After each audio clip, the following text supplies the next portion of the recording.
Exactly. And speaking of going to Caterpillar next year, got a new teammate coming on board to join you and Kevin. Excited about Casey Mears joining the team? Yeah, we're really excited about Casey. I think Casey's going to be a huge help to us. I know Casey hasn't had the success he wanted to have, but that doesn't mean that he can't. That just means that he's re-energized, ready to go. I was in the same position when I came to Childress. You know, a lot of people said I couldn't do it anymore. And, you know, I think there's something special about having people all together at the same time with something to prove. And Casey is a fast driver. He's a guy that can lay down fast lap time. And I believe we can do a good job and put Casey in a position where he can win races. And I think Casey is going to help us. Casey does a lot of things that are really good that the three drivers that are Childress can learn from. And we haven't been able to work with Casey yet, but we're looking forward to being able to do that because I think Casey's going to be a great addition to what we're doing there.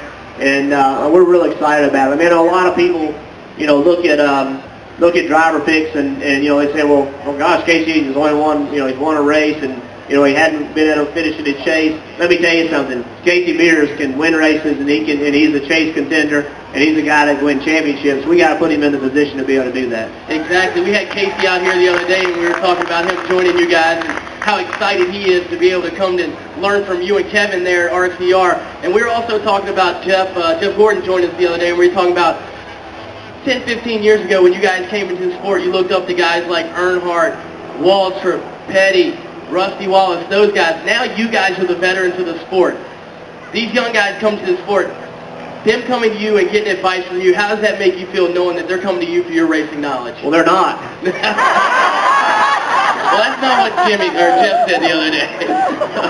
You know what's changed in our sport a great deal is multi-car teams. When I came into the sport, I didn't have a teammate. If I wanted to talk to somebody, I had to talk to a competitor. And so if you're going to talk to a competitor, why wouldn't you talk to the best? So, you know, you went and tried to make friends with Dale Earnhardt. You went and tried to make friends with Mark Martin. You went and tried to make friends with those guys that, you know, Rusty.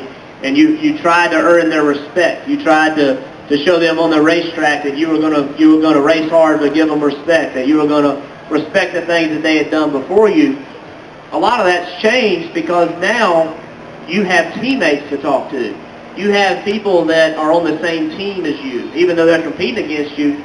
So we don't see as much interaction with the young drivers and the more experienced drivers that we used to because, I mean, if you're Brad Keselowski, you can go talk to Jimmy Johnson, Jeff Gordon, Mark Martin, Casey Mears. They're all your teammates. Right. They're all going to tell you 100% the truth. And so it's a little different dynamic, but all in all, I will tell you that I think our young drivers bring a tremendous amount of excitement to our sport. It's a real important part of our sport to always be bringing in new energy, new ideas, new personalities. That's what makes our sport run. And that's, you know, I'm not ready to leave yet, but when I do leave, I think our sport has great people with great energy, and that's part of any sport is people moving all the time. You know, Roger Staubach's not still the quarterback of the Cowboys, right? And you know, it's part of the deal. You know, people move and things change, and I think we have a really good group of young, respectful, hard racing guys, and I think that's cool. And we're definitely not ready for you to leave, are we yet? We're not ready. And like you talk about young drivers, and we get this question a lot, and you're a good person to ask about this. We get questions from families all the time, youngsters starting early, and guys are coming into the sport early and earlier. What's the best advice you can give to a younger driver to get into the sport and stay focused not only on your education but your racing as well? Well, you know, this sounds a little bit, a little corny or whatever, but I really believe that we live in a country that you got to have some breaks. But I really believe we live in a country that if you work hard and you have dedication, you can make some stuff happen too.